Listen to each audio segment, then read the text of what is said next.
Next in డిబిఎంఎస్లో most important concept aggregate functions. So aggregate functions గురించి వీడియోలో కంప్లీట్గా తెలుసుకుందాం. ఎక్స్ప్లెనేషన్ ఈ వీడియోలో చూద్దాం. నెక్స్ట్ విత్ ప్రాక్టికల్గా నెక్స్ట్ వీడియోలో అప్లోడ్ చేస్తాను. సో అగ్రిగేట్ ఫంక్షన్స్ అంటే ఏంటి అంటే ఒక టేబుల్ క్రియేట్ చేస్తాం కదా ఇన్ డిబిఎంఎస్ ఎస్క్యూఎల్లో. సో ఆ టేబుల్లో ఉన్న ఒక సింగిల్ కాలంలో ఉన్న నెంబర్ ఆఫ్ రోస్ని మల్టిపుల్ రోస్ని క్యాలిక్యులేట్ చేయడానికి మనం ఈ అగ్రిగేట్ ఫంక్షన్స్ అనేది యూజ్ చేస్తాం. ఓకేనా? సో డెఫినేషన్ చూద్దాం. SQL aggregation function is used to perform the calculation on multiple rows of a single column of a table. It returns a single value. So multiple రోస్లో ఉన్న వాల్యూని calculate చేసి మనకి ఒక సింగిల్ కాలంలోని అవుట్పుట్ని సింగిల్ వాల్యూగా ఇస్తుంది, display చేస్తుంది అన్నమాట. It is also used to summarize the డేటాని సమ్మరైజ్ చేయడానికి కూడా ఈ అగ్రిగేట్ ఫంక్షన్స్ అనేది యూజ్ అవుతుంది. సో అగ్రిగేట్ ఫంక్షన్స్ అంటే ఏంటంటే కౌంట్, సమ్, యావరేజ్. సో యావరేజ్ని ఏవీజీ అని రిప్రజెంట్ చేస్తాం. మ్యాక్సిమం వాల్యూ, మినిమం వాల్యూని. సో మ్యాక్సిమం వాల్యూని MAX, మినిమం వాల్యూని MAN. ఓకేనా? సో ఈ 5 ఫంక్షన్స్ని మనం అగ్రిగేట్ ఫంక్షన్స్ అని కాల్ చేస్తాం SQLలో. సో ఇప్పుడు 1 by 1 విత్ ఎగ్జాంపుల్తో చూద్దాం. First one count. So count definition చూద్దాం. Count function is used to count the number of rows in a database table. It can work on both numeric and non numeric work. So ఈ count function అనేది మనం numeric use చేయొచ్చు, next non numeric కూడా use అవుతుంది. ఓకేనా? So count asterisk or count multiplication symbol, ఇది asterisk symbol అని call చేస్తాం. Consider the duplicate and null values. So మనం కౌంట్ యాస్ట్రిక్ అని మెన్షన్ చేస్తే అక్కడ డూప్లికేట్ వాల్యూస్ విత్ నల్ అంటే మనం ఒక టేబుల్ క్రియేట్ చేసేటప్పుడు ఎంటీ స్పేసెస్ ఉంటాయి కదా, ఆ రోస్ని కూడా టోటల్గా మనకి డిస్ప్లే చేస్తుంది అనమాట. సో దాని మీనింగ్ ఇది. Next distinct keyword is used then it will return only the count of the unique tuple in the column. So suppose మనం ఈ సింటెక్స్లోని డిస్టింక్ట్ కీవర్డ్ యూజ్ చేసినట్టయితే ఆ టేబుల్లో ఉన్న డిఫరెంట్గా ఉన్న వాల్యూ ఏదైతే ఉందో ఆ కాలంని మనకి ఇక్కడ డిస్ప్లే చేస్తుంది. ఓకేనా? సో కౌంట్ అంటే ఏంటి అంటే ఒక టేబుల్ క్రియేట్ చేసేటప్పుడు ఆ టేబుల్లోని ఒక పర్టికులర్ కాలంలో ఉన్న నెంబర్ ఆఫ్ రోస్ని మనకి కౌంట్ చేసి డిస్ప్లే చేస్తుంది అనమాట. సో అది కౌంట్. ఎగ్జాంపుల్ చూద్దాం. ఫర్ ఎగ్జాంపుల్ ఎంప్లాయీ టేబుల్ తీసుకుందాం. సో ఎంప్లాయీ, సో ఇక్కడ ఎంప్లాయీ ఐడి, నెక్స్ట్ ఈ నేమ్, శాలరీ. సో ఇక్కడ 3 కాలమ్స్ తీసుకున్నాం.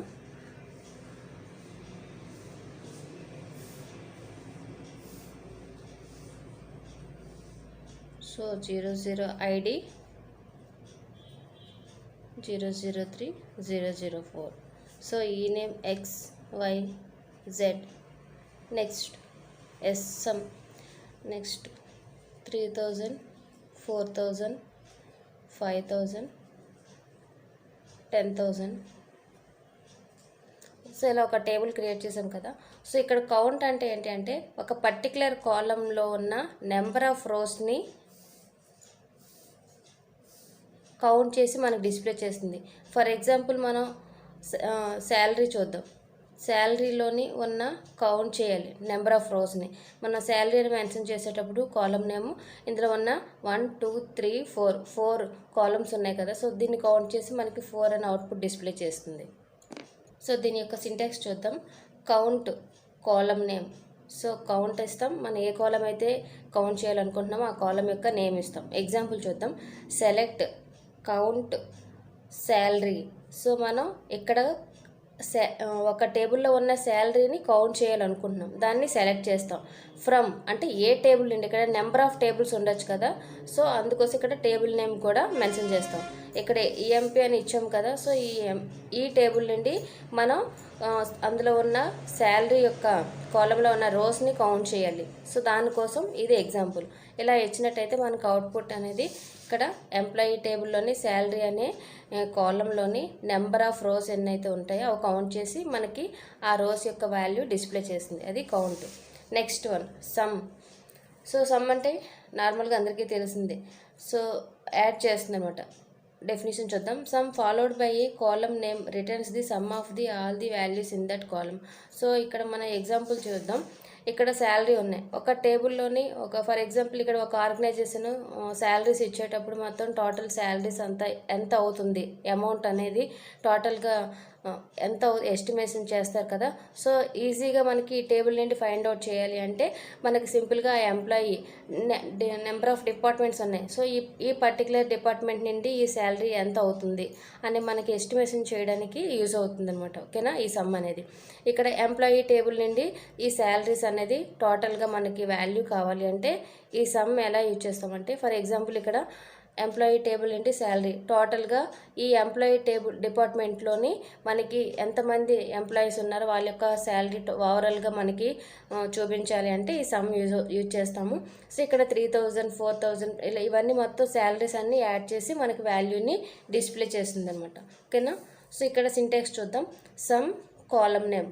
సో సింపుల్గా మనం ఏ ఫంక్షన్ యూజ్ చేస్తున్నామో ఆ ఫంక్షన్ నేము, నెక్స్ట్ ఏ కాలమ్ అయితే మనం ఆపరేషన్ చేయాలనుకున్నాం ఆ column name. Example select some salary from the employee. So employee table అండి శాలరీ అంతా మనకి క్యాలిక్యులేట్ చేసి అవుట్పుట్ కావాలి అంటే సో ఇక్కడ మనకు సింటాక్స్ ఎగ్జాంపుల్. సో ఈ విధంగా సమ్ అంటే నెంబర్ ఆఫ్ రోస్లో ఉన్న వాల్యూస్ అన్నీ కౌంట్ చేసి అంటే యాడ్ చేసి దాని వాల్యూని మనకి ఫైనల్గా రిజల్ట్ రూపంలో డిస్ప్లే చేస్తుంది. Next one average. So average followed by the column name returns the average value of that column value. So ఇక్కడ ఉన్న కాలంలో ఉన్న నెంబర్ ఆఫ్ రోస్ యొక్క యావరేజ్ మనకు కావాలనుకోండి డిస్ప్లే చేయడానికి ఈ యావరేజ్ ఫంక్షన్ యూజ్ చేస్తాము. దీని యొక్క syntax average N1 N2. So number of values ఉంటాయి కదా, సో ఆ వాల్యూస్ నుండి మనం యావరేజ్ని ఫైండ్ అవుట్ చేస్తాం. ఫర్ ఎగ్జాంపుల్ మన రిజల్ట్ యొక్క పర్సంటేజ్ ఇవన్నీ క్యాలిక్యులేట్ చేయడానికి యావరేజ్ ఎలా ఫైండ్ అవుట్ చేస్తాము. సో అలాగే ఇక్కడ మనకి డిపెండ్ ఆన్ ది సిచ్యువేషన్ బట్టి మన ఆ పర్టికులర్ యావరేజ్ వాల్యూ కోసం ఈ యావరేజ్ ఫంక్షన్ అనేది యూజ్ చేస్తాము. Example select average. సో ఇక్కడ వాల్యూస్ ఇచ్చాం. ఎగ్జాంపుల్ 10, 15, 30. సో ఈ 10, 15, 30 ఈ 3 నెంబర్స్ యొక్క వాల్యూస్. సో ఇక్కడ number of values by total number of values average find out చేస్తాం కదా. సో అలా ఫార్ములా అప్లై చేసి ఇక్కడ మనకి యావరేజ్ వాల్యూని డిస్ప్లే చేస్తుంది అనమాట. From dual. సో ఇక్కడ ఫ్రమ్ డ్యూయల్ అని ఎందుకు ఇచ్చామంటే మన ఇక్కడ యావరేజ్ అనేది టేబుల్ ఏంటి క్రియేట్ చేయలేదు అనుకోండి సపోజ్. సో అలాంటి సిచ్యువేషన్ మనం డ్యూయల్ అని ఇస్తే డిఫాల్ట్గా డేటా సాఫ్ట్వేర్ అనేది ఒక టేబుల్ క్రియేట్ చేసి మనకి అక్కడ యావరేజ్ అనేది క్యాలిక్యులేట్ చేసి డిస్ప్లే చేస్తుంది అనమాట. ఓకేనా. సో ఇన్స్టెంట్గా ఒక డిఫాల్ట్గా డ్యూయల్ అని అంటే టేబుల్ని క్రియేట్ చేసి వాల్యూస్ని క్యాలిక్యులేట్ చేస్తుంది. సో అందుకోసం ఇక్కడ డ్యూయల్ అని యూజ్ చేస్తాం. Select average. సో యావరేజ్ అనేది ఈ వాల్యూస్ కోసం యావరేజ్ చేయాలి. ఫ్రమ్ డ్యూయల్ అంటే మనకి ఇన్స్టెంట్ అంటే డిఫాల్ట్గా ఒక ఆటోమేటిక్గా టేబుల్ అనేది జనరేట్ చేసి వాల్యూస్ని మనకి డిస్ప్లే చేస్తుంది అనమాట. సో అందుకోసం డ్యూయల్. దాని యొక్క అడ్వాంటేజ్ కూడా అదే. Next one maximum. So maximum highest వాల్యూని మనం ఫైండ్ అవుట్ చేయాలంటే పర్టికులర్ టేబుల్లో ఈ మ్యాక్సిమం ఫంక్షన్ అనేది యూజ్ అవుతుంది. సో డెఫినేషన్ చూద్దాం. Max followed by column name returns the maximum value of that column. So ఒక పర్టికులర్ కాలమ్లో ఉన్న మ్యాక్సిమం వాల్యూ మనం ఫైండ్ అవుట్ చేయాలి అంటే ఈ మ్యాక్సిమంది. సో ఎలాంటి సిచ్యువేషన్ అంటే ఫర్ ఎగ్జాంపుల్ మనకి ఒక 10, 20 నెంబర్స్ ఉండేటప్పుడు ఈజీగా ఫైండ్ అవుట్ చేయొచ్చు. అలాగే 2000, ఒక 3000, 10,000 డేటా ఉండేటప్పుడు మనం మ్యాక్సిమం వాల్యూ ఫైండ్ అవుట్ చేయాలంటే వెరీ డిఫికల్ట్. సో చాలా కష్టం కాబట్టి అలాంటి సిచ్యువేషన్ మనకి ఈజీగా ఈ మ్యాక్స్ అనే ఫంక్షన్ యూజ్ చేస్తే అందులో మ్యాక్సిమం వాల్యూస్ ఏదైతే ఉందో మనం కండిషన్స్ కూడా అప్లై చేయొచ్చు. అంటే అబోవ్ 3000, బిలో 1000. సో ఇలా మనం వాల్యూ కూడా పర్టికులర్ వాల్యూని కండిషన్ ఇచ్చినట్టయితే అందులో ఉన్న వాల్యూని మనం గెట్ చేయొచ్చు. ఓకేనా. సో అది మ్యాక్సిమం యొక్క అడ్వాంటేజ్. సింటాక్స్ చూద్దాం. Max column name. సో ఏ కాలమ్ నేమ్లో మనం మ్యాక్సిమం వాల్యూ ఫైండ్ అవుట్ చేయాలనుకుంటున్నామో ఆ కాలమ్ యొక్క మ్యాక్సిమం వాల్యూ. ఎగ్జాంపుల్ సెలెక్ట్ మ్యాక్సిమంగా మనం ఎంప్లాయీ టేబుల్ తీసుకున్నట్టయితే అందులో వాల్యూస్ ఎక్కువగా శాలరీలో ఉంటాయి కాబట్టి ఇక్కడ salary from employee table. So ఇక్కడ మనం ఇక్కడ ఇచ్చాం కదా, ఈ టేబుల్లో మనకు మ్యాక్సిమం వాల్యూ ఎంత ఉంది, 10,000 హైయెస్ట్ ఉంది. సో దీన్ని డిస్ప్లే చేస్తుంది. సో ఇక్కడ అదనమాట. ఇంకో ఎగ్జాంపుల్ కూడా ఇక్కడ ఇచ్చాను చూడండి.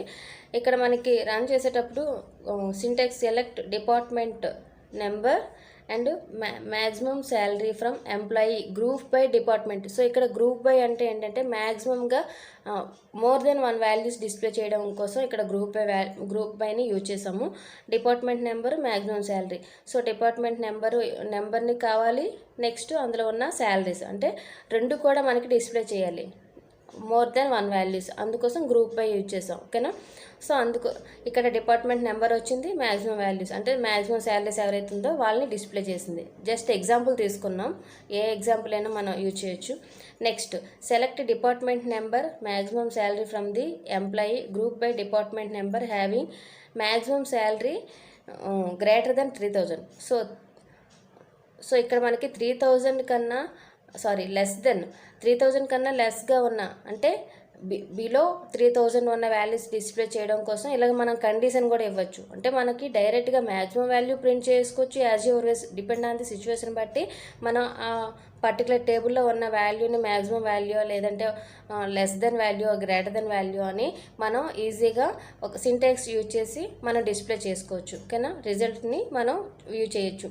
ఇక డిపార్ట్మెంట్ నెంబర్ని ఇచ్చాం కాబట్టి డిపార్ట్మెంట్ నెంబర్ 30. సో ఇక్కడ ఎవరిదైతే 3000 కన్నా బిలో ఉందో ఆ వాల్యూ డిస్ప్లే చేయాలి, దాంతోపాటుగా ఆ డిపార్ట్మెంట్ నెంబర్ కూడా మనకి డిస్ప్లే చేయాలి. సో అందుకోసం ఇక్కడ మనం select department number maximum salary from employee group by department number having maximum salary less than 3000 కన్నా తక్కువ ఉన్నదాన్ని అని కండిషన్ ఇచ్చాం కాబట్టి సో 2850 అనేది 3000 కన్నా లెస్గా ఉంది. ఫర్ ఎగ్జాంపుల్గా తీసుకున్నాను నేను. ఓకేనా. సో ఒక టేబుల్ నుండి ఈ 3000 కన్నా లెస్గా ఉన్న వాల్యూ విత్ డిపార్ట్మెంట్ నెంబర్తో డిస్ప్లే చేసింది. సో ఇది మ్యాక్సిమం యొక్క అడ్వాంటేజ్. Next minimum. సో ఇక్కడ డెఫినేషన్ చూద్దాం. Minimum followed by the column name returns the minimum value of that column. So ఇక్కడ minimum value syntax minimum column name. So as it ఈస్గా maximum value లాగే ఇక్కడ minimum అంటే least వాల్యూని display చేస్తుంది. Select minimum salary from the employee. So ఇక్కడ employee table అండి minimum value. ఇక్కడ ఒక సింటాక్స్ చూద్దాం. Select department number minimum salary from the employee group by department number having the minimum salary greater than 1000 కన్నా ఎక్కువగా ఉన్న values ఏమైనా ఉంటే మనకి డిపార్ట్మెంట్ నెంబర్తో సహా శాలరీ మనం డిస్ప్లే చేయాలని కండిషన్ ఇచ్చాము ఇక్కడ. సో ఇక్కడ మనకి ఓన్లీ ఒక్క వాల్యూ ఉంది. మనం ఎగ్జాంపుల్ ఏదో ఒక టేబుల్లో తీసుకున్నట్టయితే ఇక్కడ డిపార్ట్మెంట్ నెంబర్ 10లో ఎవరైతే ఉన్నారో ఆ ఎంప్లాయీకి ఇక్కడ 1300 అనేది శాలరీ ఉంది. సో అది 1000 కన్నా అబోవ్ ఉంది. ఓకేనా. సో రిమైనింగ్ అన్నీ 1000 కన్నా బిలో ఉన్నాయి. ఇది ఒకటే హైయెస్ట్ ఉంది కాబట్టి దీన్ని డిస్ప్లే చేశారు. సో ఇవి aggregate functions in SQL. Concept అర్థమైంది అనుకుంటాను. వీడియో నచ్చినట్టయితే లైక్ చేయండి. ఫస్ట్ టైం చూసినట్టయితే నా ఛానల్ని సబ్స్క్రైబ్ చేయండి. Thank you for watching this video.